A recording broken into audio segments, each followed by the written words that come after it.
right, let's move on to the title race. It is probably the best title. Would we say it's the best title race in Premier League history? Having 3 top teams in there? Possibly. Yeah. Recent history anyway. I mean, obviously I don't have too much leverage in it as a United fan, but, you know, kind of staying out with a mix from an outsider point of view, it definitely is interesting. There's no like clear-cut winner there as of yet. Yeah. Jonathan? I think the 2019 title race, I think, has to be the best. Obviously, I'm a bit biased as a Liverpool fan, but 97 points and not winning the league, 98 points, obviously City win the league. I think that has to be, for me, the best ever. I think City won their last 13 games and Liverpool won their last 12. But yeah, no, this has the potential with 7 games left, probably, maybe to better that, but to be right up there with that for me. I think definitely in terms of like competitiveness, this is the best, but in terms of quality, 2019. Yeah, that's for sure. Has to be, yeah. Do you think Liverpool blew it last weekend at Old Trafford, Jonathan? 100%. Yeah. 100%. And like, we're doing it all the time, and it's just annoying me. I was absolutely fuming after that game. I was more mad after that game than I have been for any game this season, because it happened twice against United, and we didn't learn on the 3rd game. Like, I thought, don't make stupid mistakes. Well, we did that. And take your chances. That was why we lost the FA Cup game. And then it's like, all right, we'll be fired up. We'll learn our lesson here for the 3rd game. And we did the exact same things. Like, look, I love this team so much, but no, it's just painful. Like, it's just painful. And we nearly lost that game. Imagine if we lost that game. Nasty, you must have been absolutely loving it. You've stopped Liverpool trying to win the FA Cup. Yeah. And now potentially... Well, we haven't lost to them this season. That is true. You know, 3 games, no losses. If you told me that at the start of the season, I'd have bit your hand off. So, obviously, it takes the shine off a little bit that we were winning and ended up drawing. People saying it wasn't a penalty. It was a clear penalty in my eyes. So, no real complaints on my end. Listen, as far as I'm concerned, United's ambitions this season, they don't really exist. Champions League, it's not going to happen. Europa League, probably best we can hope for, and maybe that way through the FA Cup. But as far as I'm concerned, the mission this season is to stop Liverpool winning the league at any chance we can, and Arsenal. I don't want Arsenal winning the league either. We still have a fixture against them, so a 2-2 draw against Liverpool. We've done our part. Happy days. Done our part. You're just kind of the puppet master in the title race. That's all we can do. You know, how the mighty have fallen. All right. Neville called Chelsea bottle jobs. Jamie Carragher then called United bottle jobs after the Chelsea game. Are Liverpool bottle jobs now, having not been able to put United away with, I think it's 90 shots in 2 games or something? Yeah. If we don't win this league, if Liverpool don't win this league, then I mean, there'd be a case to call us that. Just because if you go back over the season, granted, we were absolutely robbed against Spurs near the start of the season, but if you look at the Arsenal game, the 4-on-1, and was it Rice? I think it was, and Trent hits the bar.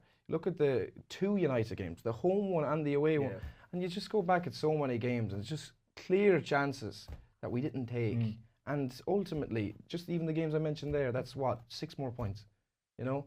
So we definitely bottled it last Sunday, 100%. And there are definitely games, if you put that Liverpool 19 side in, that would have killed the games off. Facts. Yeah. It is just that difference. What's your opinion on Núñez this season? Because obviously he's got massive points against Newcastle away, Forest away, but he hasn't performed against the big 6 at all. He causes a lot of chaos in and around the box, but like, what do you reckon about Núñez? It was funny, Graham, because last year he was really good in the big games, but he didn't have a good season, whereas this season he has had a good season. I think Núñez has been very good this season, but as you mentioned, he hasn't been great in the big games. He was really disappointing last Sunday. He was really, really poor. He got in some great areas too, and he did nothing with it. No, I think Núñez, though, will be fine. I think Núñez will be fine. I think he's a good footballer. Look, what you see is what you get with Núñez. You watch one game, and he's not going to change to the next. You know what I mean? But no, I'm happy with Núñez, but Liverpool need a clinical goal scorer. Liverpool need another clinical goal scorer there. People were talking about us missing Jota the last day.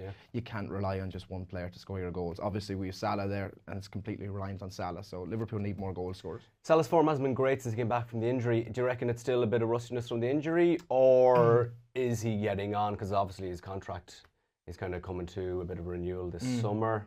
A decision will have to be made. Yeah, I think ultimately if a massive offer comes in from Saudi, I think he probably will go. But a lot of people are very critical on Salah. I don't agree with it whatsoever. He's been an absolutely tremendous servant to Liverpool. He produces season after season. I don't think he's finished whatsoever. I think he's just going through a rough patch, as you mentioned, the AFCON there. I think he'll have a good end to the season, and I'd be very happy to see Salah stay at Liverpool for the rest of his career, honestly. Nasty, moving on to Arsenal and City. Who do you think is going to win the league out of the three of them? Who I'm hoping and who I'm thinking are the same. I'm going with City. I think that City have the easiest run in. Arsenal also have the toughest run in. Yeah. I'd put Liverpool in the middle there. Obviously, Arsenal still to play. United, Chelsea, North London derby as well. A lot of opportunities to drop points, and that's not even considering, smaller games. Yeah. And in general, I just feel City are less likely to drop those points against the smaller teams out of the three.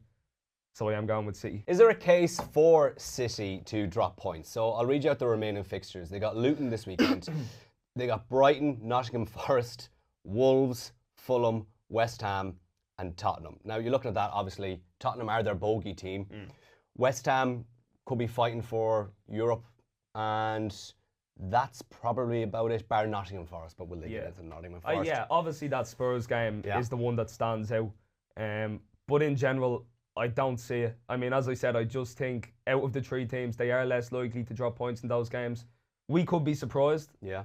But I envision them winning all those games. If they have to, in a situation where they've been put under the fire and they've had to win the remaining games and they've shown they can do it, I think they'll do it here as well. What do you reckon, Jonathan? Haaland not in the best form. No. You got Ederson out, Kyle Walker out as well. Is there any case for a Liverpool fan to make that? City could drop more than 2 points, maybe, out of those fixtures. I'd agree with Nasty. I don't see it. Yeah. I don't see. They get into this pomp towards the end of the season, and I think that Villa game, they just kind of just clicked into it. You seen there at the weekend against Palace, they had to go through a bit of adversity and then they won easy. The only tough game there is Spurs, and that'll probably be one of the last games of the season. And when they're in that mindset, they just win those games. It's as simple as that. I wouldn't hold much hope. Liverpool need to win every game. Yeah. Basically. So obviously Europe could play into that. All three teams are left in Europe, so you never know what's going to happen, especially with injuries and things like that. But straight off the bat, you're reading to me there. Them, I don't think so. No. Liverpool have Palace this weekend, Fulham, Everton away, West Ham, Spurs at home, Villa away, and Wolves final game of the season. Jonathan, can Liverpool win 7 out of 7? I don't see it happening. I don't I'd love to say it will happen, but I don't I don't. Being realistic. Yeah, I mean, Villa away is a really tough game, even though they're on terrible form. Everton away is a tough game just because it's a derby. Everton are horrid at the moment. That game against Burnley, I watched the highlights of Match of the Day.